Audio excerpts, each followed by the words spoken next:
Welcome to Beyond Her Campus, celebrating 15 years.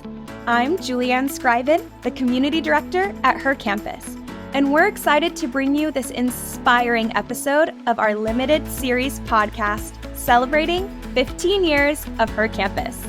In this series, we catch up with some of our most successful alumni, from news anchors and content creators to authors and mental health advocates. These women have incredible stories to share. Get ready for an insightful conversation filled with inspiration and advice. Let's jump in. Larissa, thank you so much for joining us today for our final episode of Beyond Her Campus. We are so excited to chat through everything that you have experienced from your robust career through various roles in fashion, marketing, and social media, and now as a founder and executive director of a nonprofit.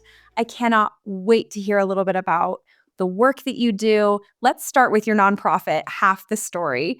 Tell us a little bit about it and what inspired you to work with Half the Story. Well, this all circles back to Her Campus. So when I went into college, I was of the first generation who really went to college and had the internet and social media. And I actually originally really wanted to work in the fashion space. So I had a fashion blog and I was a Her Campus writer, would often write about campus trends or my own fashion. I actually remembered, I was laughing with Stephanie this week about how you guys had a Josie Notori competition and it was basically like lingerie. And I remembered like taking photos outside of the library for Her Campus in it. And this is on campus at Vanderbilt. Oh, yeah. Yeah. I would die to go back and see my archives. It was not actually like lingerie, but it was, like a cheetah dress and it was Josie Notori. So anyways, I was a writer for Her Campus. That's how I was able to express myself. I thought I wanted to be a fashion journalist. I spent a lot of time working on my own fashion blog out of my college dorm room, and Her Campus was my platform for doing that. And unfortunately, fashion and tech got the best of me. In my sophomore year, I over-indexed a little bit too much on the story I was telling the world through my fashion, through social media, and I replaced my sleep and socialization with screens. I was spending 10 to 12 hours a day and unfortunately almost lost my life, but I'm really happy to be here. And throughout that, realized that I had to be really mindful of what story I was telling to the world, because the story of perfection that I was sharing was not the reality of what I was going through. And that's what led me to use my storytelling superpowers in a different way through creating Half the Story, which was an idea that came out of my dorm room. I printed stickers with the $250 grant, and I started by interviewing other young people on campus about how social media was impacting them. Wow. I love the parallel from where you are now, the roads over through Her Campus, and really having to have a mindset shift of this is where I am now. This is what I want to do. And realizing that that's actually not what you want. Tell us a little bit about what that experience was like to create a nonprofit and being so young in school and having to have that flip of a mindset. What was that like? My best friend texted me this year. It was after we did our big partnership with Oprah and Melinda Gates and Meghan Markle. And she said, "Hey, I'll always remember you were in the dining hall at 6 a.m. before breakfast was ready." And I'm like to think that I'm still that girl. I'm here today up at 6 a.m. before the world is on Zoom calls, getting the things done that I believe in. And I think honestly, building this was a way to heal and a way for me to work through a lot of the challenges that I was facing. Of course, I had to do the work myself as well, in addition to building, which is an important part of that story. But my life was not like everyone else's. I was not going out every night. I always would say fashion is my sport. And I became friends with a lot of the athletes on campus because they had similar schedules and rigor to mine. And I was really in search of something greater. And to be honest, now a lot of my friends that didn't get to go on that path, they say, "Hey, I'm still trying to figure out who I want to be when I grow up," even though now we're 30 years old. And so I think making those sacrifices early on really has now allowed me to be in this profound place of purpose, which is beautiful. But I would say the challenges are still there. I mean, being a founder is basically like jumping out of an airplane without a parachute every day and wondering, is the parachute going to break? How many people are going to be there? what's going on. And it's super tough. I mean, geez, right before this, I mean, I was on back-to-back calls. Within our 2-minute break, I put on concealer and a shirt with basically like athletic shorts to be somewhat presentable for this. And that is like really what it's like to be a founder. It's not perfect on the front page of ink. It's like a lot of blood, sweat, and tears, and then really good storytelling. I want to talk about the storytelling because you mentioned storytelling superpower. How did you hone in on that to create half the story? What clicked for you where you were like, this is my superpower and I can do this? Well, I always like to say that I was born an artist and built a businesswoman, but what I realized this year is that I'm really just a storyteller. And all of the best teachers that I had when I was in college dealing with this were actually investigative journalists. They were also advertising executives. So I would take a lot of classes with professors that would treat our classes like the real world, where you'd go in and put your work on the wall and the best person got an A and the worst person got an S, because that's what the real world was. Amanda Little, still one of my favorite professors. We even did an interview together for Bloomberg earlier this year, which was amazing. We would Zoom into journalism rooms, and she's an investigative reporter that was out traveling the world interviewing the best politicians on the planet. And I got to learn that if you want to make a difference in the world, don't try to capture someone's attention, try to move their hearts. And when I realized that I had that ability because I grew up as a young actor, I learned how to tell stories. I learned how to become someone else. I realized that if I want to show up in the business world and I want to make heads turn, it's not going to be because I'm going to make the best pivot table. It's not going to be because I'm going to be on Wall Street, fighting for the next dollar, which sure I could have done if I wanted to, but that wasn't going to light me up. I knew that I could tell the best story to the world. And even today, I still surround myself with the best storytellers that infuse music and magic into technology, into advertising campaigns. And those are my mentors. While I admire all different types of builders and entrepreneurs, if you look at my circle and the people I admire and the people that have molded me, they are the best storytellers in the world. And I think one of the big things that this week, actually, when I saw Stephanie at the Washington Post Live, like there was a woman that gave me a platform at Aspen Ideas and Washington Post. And Tina Brown, thank you. It was her. She is one of the best storytellers in all of humanity. And what I said to her was, thank you so much. Thanks for letting me share my story. At the last conference she let me share my story at, I raised over $1 million from a fireside chat just because I was telling my truth. And as a result of that, I'm a huge believer in not just what is the ROI and return on investment, but because that's really more about what is the give or take. For me, I'm a huge believer in what is the return on authenticity? How do you turn that investment into authenticity? Because that authenticity is something that no one else on planet Earth can duplicate. Like, you are you. Someone could go build the same business model. Someone can go, build the same house. But who are you at the end of the day? And what is that magic? And how do you tell that story to the world? And then also, how do you use that superpower to light up your teammates, your colleagues, or your dream teams who I get to work with every day, and give them a platform to tell their story? And if we created a ripple effect of just sharing our platforms and stories with one another, I firmly believe that business would look a little bit different.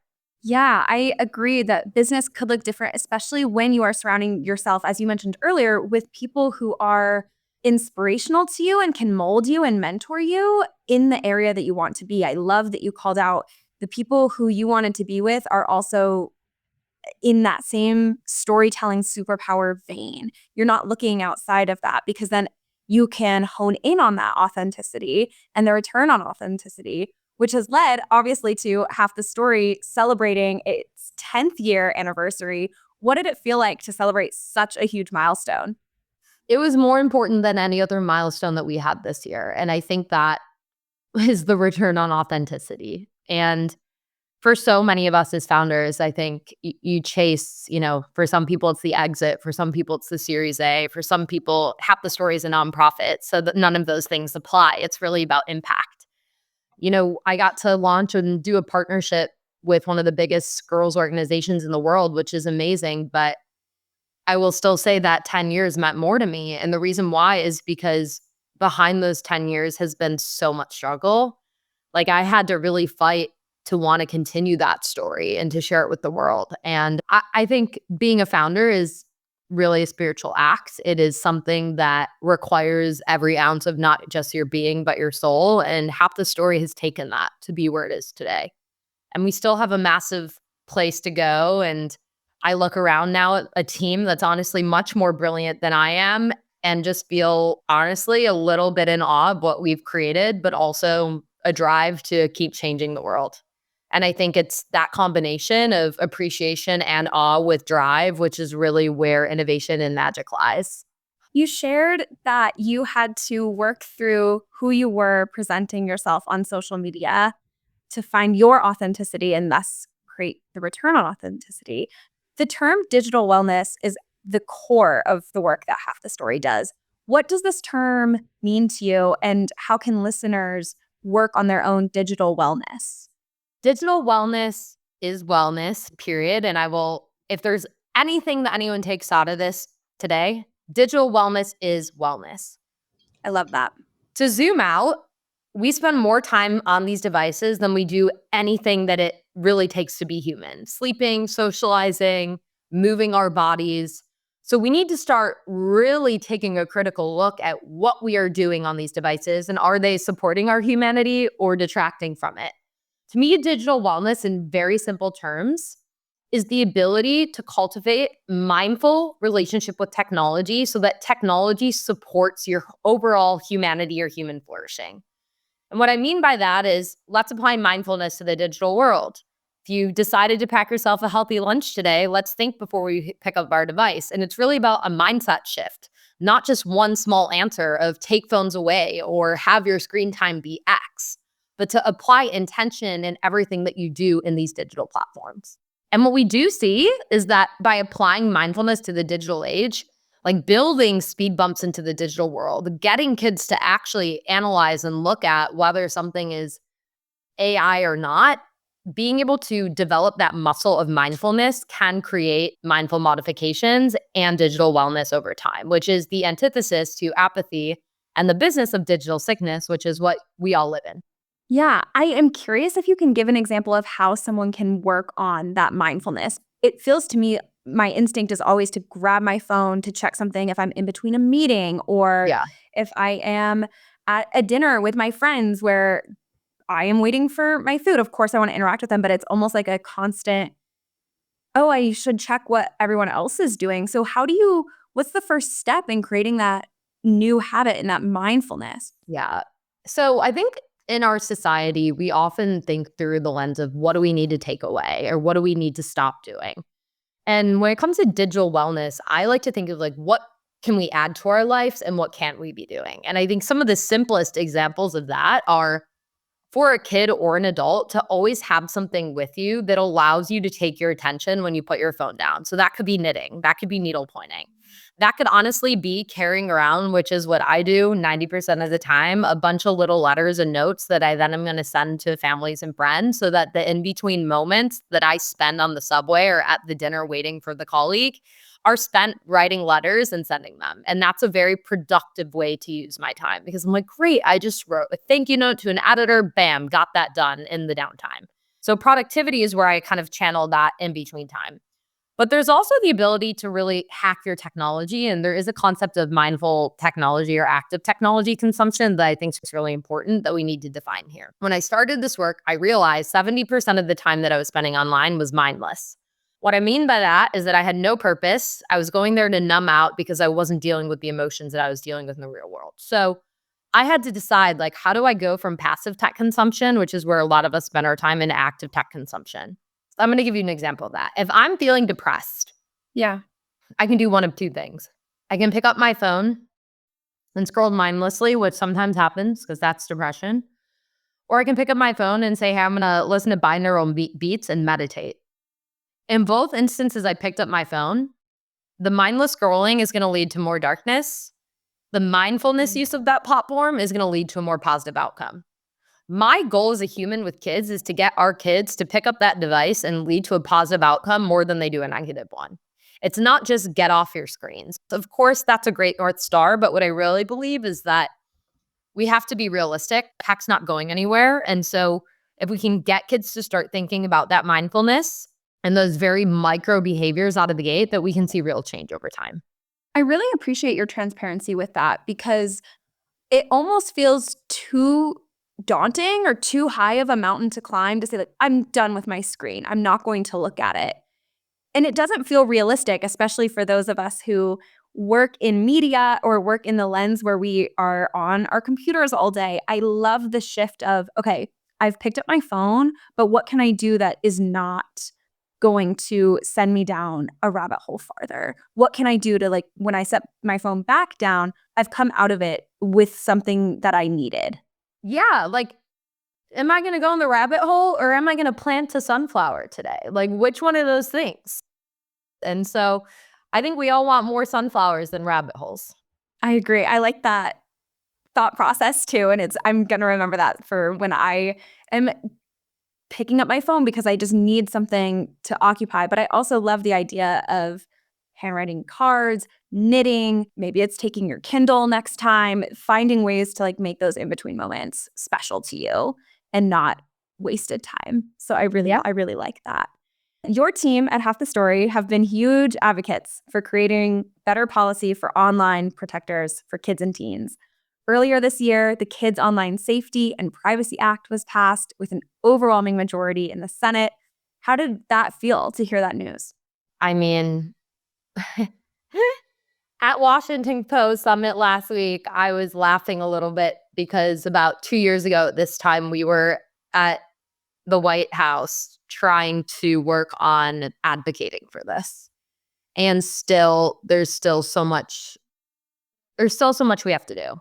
So it's a yes and. Like, yes, I'm so glad that after 30 years, the government is waking up to the impacts of tech and, oh no, tech's moving faster than humanity. And by the time half these bills get passed, they're going to be out of date. And then we got to work on AI. So my true opinion is the best place we can invest our money and our time is in young people and educating them and empowering them. And I lend my voice and I upskill young people through our Civics Academy so that there are more young voices at every table where decisions or policies are being designed for them. But after 10 years in this space, if you were to say, do you want to spend $1 million on going here, or do you want to give $1 million into education and knowledge and allow kids to design screen-free environments for their peers?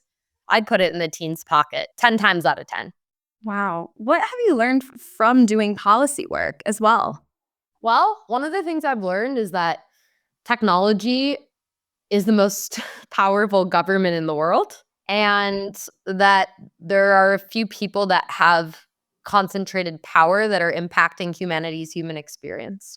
The second thing that I've learned is that until there's really a reason, either a policy or a financial incentive similar to the climate industry, it's going to be really hard to get companies to change.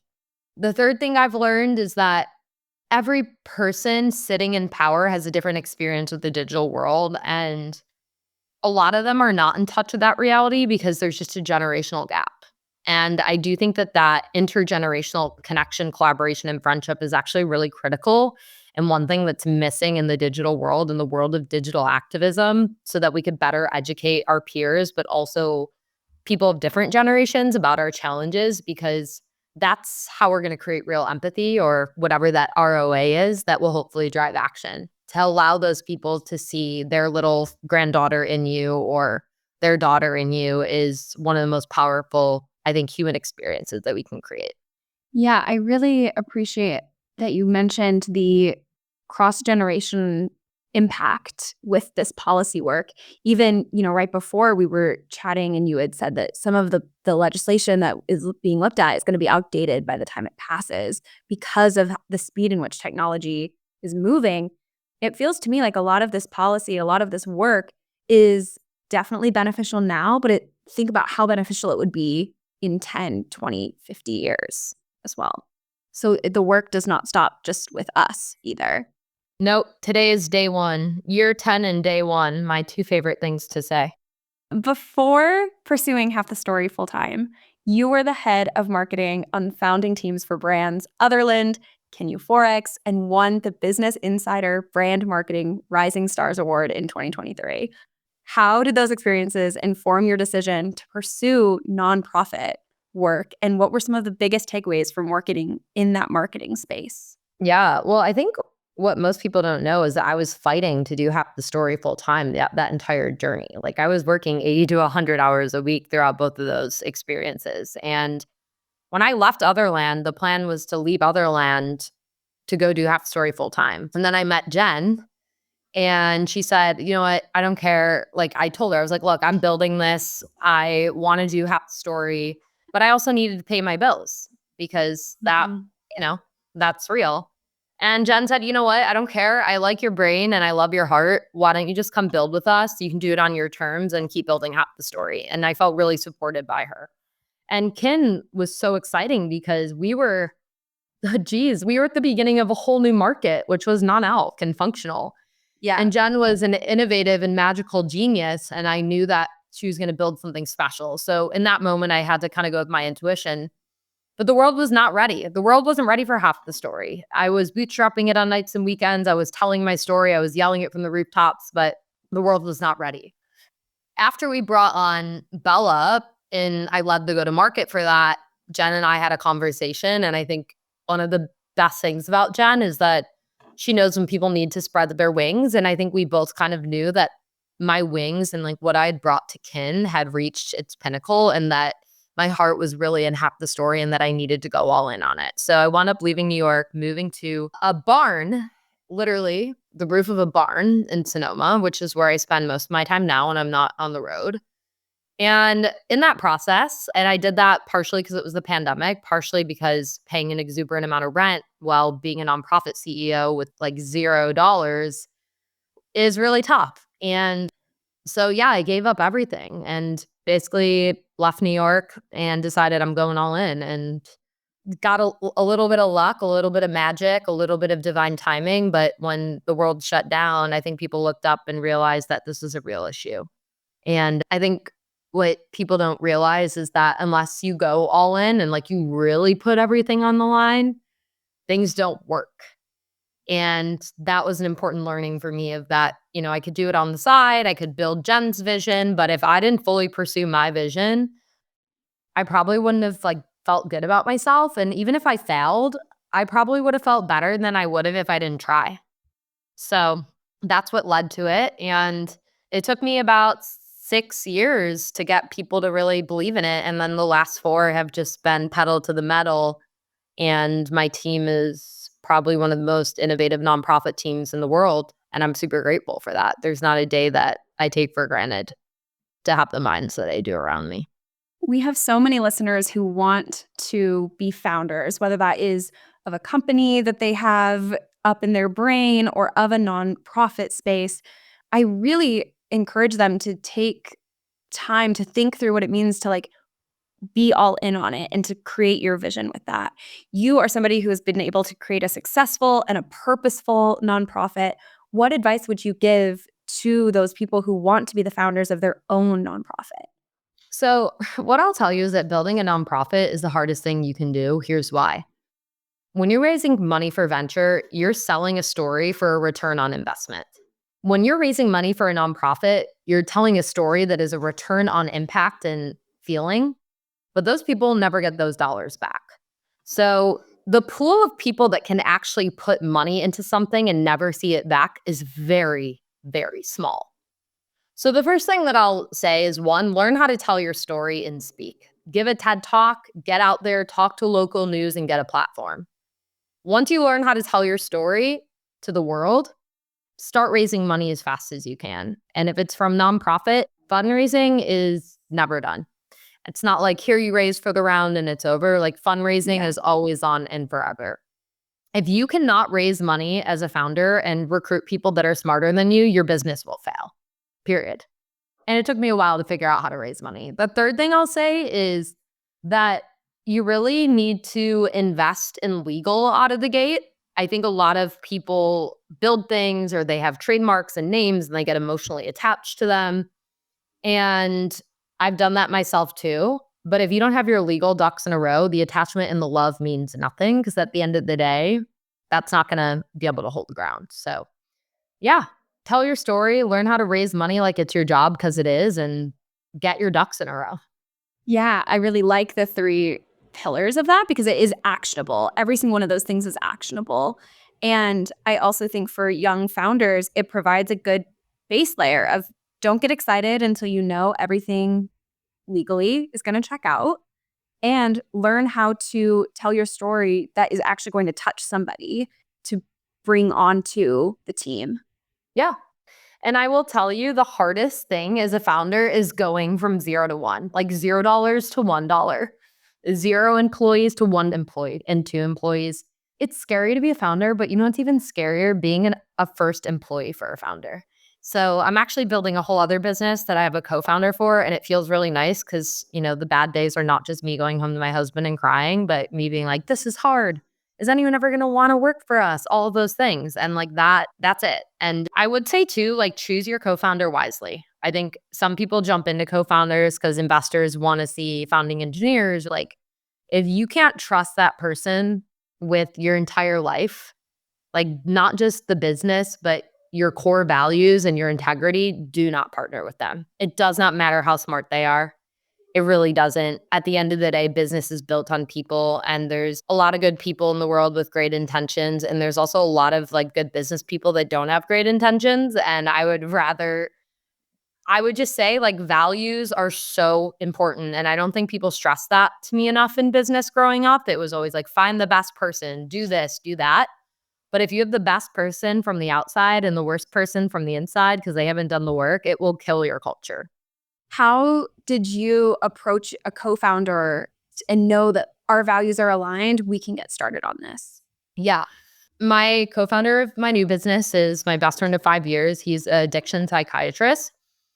And 5 years ago, we met, we collaborated, we worked in the space on research, and we always knew that we would build something together because we were like yin and yang. But we built 5 years of friendship, 5 years of loss, 5 years of, you know, losing people in our life, seeing each other through grief, seeing each other through wins, seeing each other through med school, all of those things. And like, it's like getting married, but in business. And it's like you need to know not just who is this person on the best day, but who are they on the worst day? And are you guys going to be able to make it work?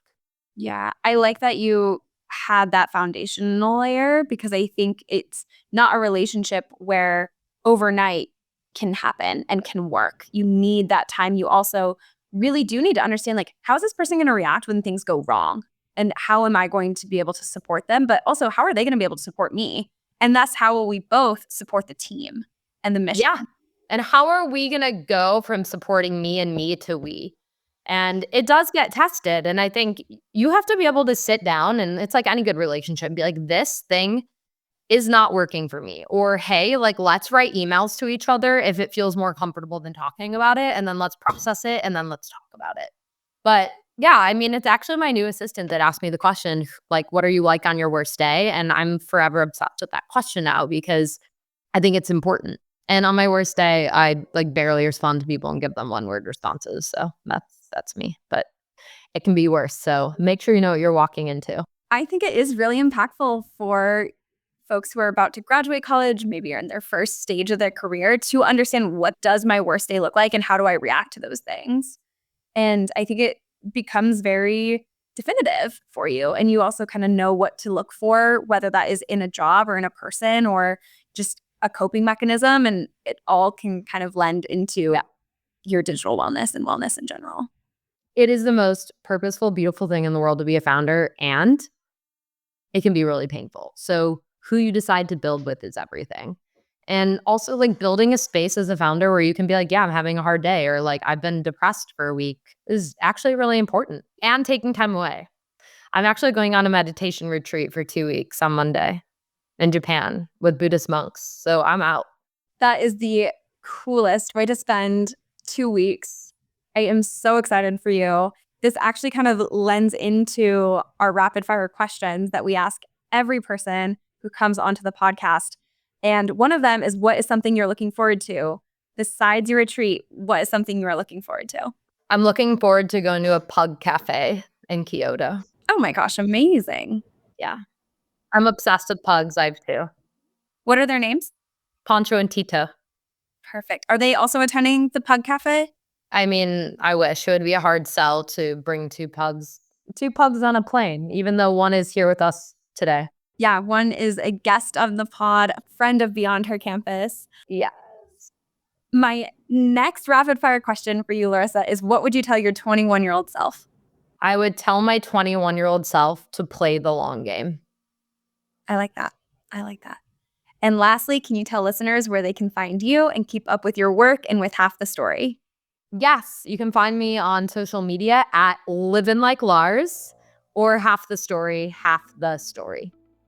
Perfect. Larissa, thank you for being our final guest on Beyond Her Campus. It was so impactful to wrap up this limited series with you. I so appreciate your time. Keep up the incredible, impactful, purposeful work that you're doing. Thank you so much, and thanks for being a part of the beginning.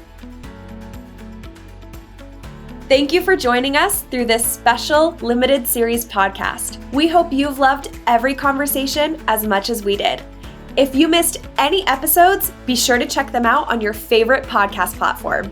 And if you enjoyed listening, don't forget to leave us a review. Keep up with all things Her Campus by following us on Instagram at Her Campus and at Her Campus Media. Until then, HCXO.